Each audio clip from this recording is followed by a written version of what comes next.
Welcome back to Afternoon Live.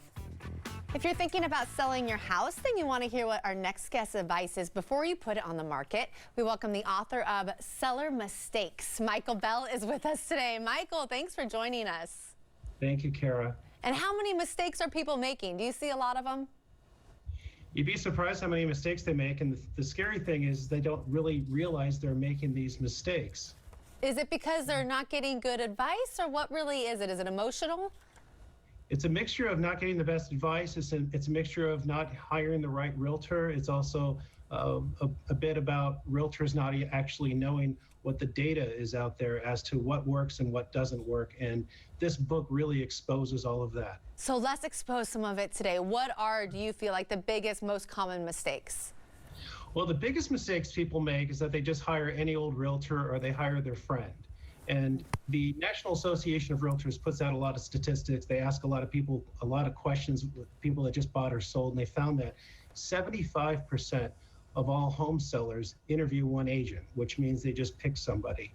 But what's interesting is that 75% of those people would never hire that same realtor again. So you have to wonder why. So what are the 3 questions you should be asking your realtor when interviewing them about being yours? Well, the number one thing is you really need to make sure you have a local agent who's very experienced. And there's the Pareto principle, which is the 80-20 rule. We actually have more of the 90-10 rule nationwide in real estate, which means that 90% of the business is done by 10% of the realtors. If you want to get somewhere far, hitch your wagon to a star that's going somewhere. Pick a really good local experienced realtor. The chances are is that they're going to be able to do the right things for you and get the best price possible. Okay, let's talk about open houses. Do you think they're effective or not so effective? So what's great about my book, I think, is that it's full of data, and most of it is really not my opinion. It's statistics, and I'm a data nerd. And what blew me away was that according to the National Association of Realtors, you have about a 2% chance of selling your house because of an open house. Now, also according to them, only 3% of the actual buyers that buy a home go to an open house. So why have an open house? Well, it's a great lead generation tool for realtors. Realtors want to meet people. Guess who goes to open houses? Neighbors and looky-loos. But if you look at the statistics, it is not my opinion. They are usually a waste of time. And to add to it, they're dangerous. In my book, I detail how 49% of all realtors actually arm themselves at an open house because, frankly, they're dangerous. You're just having anybody come into your house. So they're usually armed with a knife, a taser, or a gun. I never thought about that aspect of it. Shocking. Yeah, okay, what about like for sale signs and flyers and the flyers that you put out front? Well, according to the statistics, you have a 1% chance of selling your home because of newspaper ads or magazine ads, and you have a 1% chance of selling your house because of the for sale sign.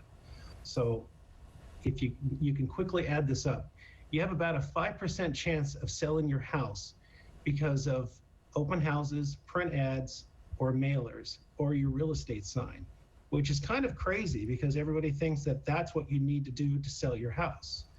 But it's based upon the statistics, they're not very effective, and you need to be careful.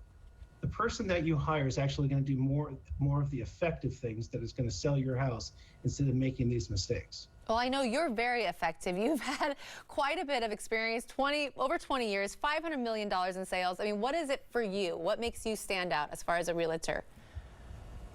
Well, that's a great question. I work my butt off. I do the right thing. I give people a lot of data, a lot of information, and I let them choose how they want to proceed. Most of my clients, they get it. They understand that you really need to do what's effective to sell your house. And marketing is really important. In my book, I talk about how important it is to have fantastic photography, have a floor plan, even drone photos. Your buyer, actually these days, your buyer is actually shopping on the internet. Your buyer's not waiting for the newspaper boy to show up with the newspaper to shop for real estate. They just don't do it that way. Maybe they did back in the old days. So your first showing is actually on the internet. Your second showing is when they come to the house. So you don't want to blow your first showing. that first showing on the internet, you need to have great photos, a great description. Everything needs to be there to capture that buyer. What do you feel about and think about negotiation skills? That's huge. Most realtors, I think they need to go to negotiation school. Your agent should be able to negotiate not only their commission, but a number of terms for you. And I think one of the great ways to find out if your realtor is a good negotiator is to negotiate the commission with them. Because the way your realtor negotiates the commission with you is, unfortunately and fortunately, the way they're going to negotiate the sales of your house, the sales price of your house. So if your realtor caves on their commission, they will likely cave on the sales price of your house. So you got to be careful. Let's talk a little bit about staging. How do you feel about as far as having a clean, cleared out house, move out beforehand, just have it be a blank slate, or really paying someone? Some people do, right? They pay people to come in and stage a house perfectly. That's a great question. Really, staging has to do with where the market is. If you're competing with 5 other homes in your local area, you want to shine, and so you probably want to do staging. But it really kind of depends. Now, the thing to think about is it is hard for people to imagine space. So the staging really helps. And frankly, if you have a sofa in your front room versus nothing in your front room, the sofa will make your room actually look bigger because it has depth. It creates depth perception. And also, a lot of people don't have a real good imagination. So generally, staging is very effective. Thank you so much. Great information today. Thank you. I have so many more questions, so you're going to have to come back. Like price point, where you land on, I mean, anyhow, well, we can keep going and going, but great talking to you. Thank you so much. Thank you. I appreciate it. And he has even more information in his book. You're going to want to check it out. We'll have more information on Michael on our website at KATU.com. But stay right there. Afternoon Live. We'll be right back.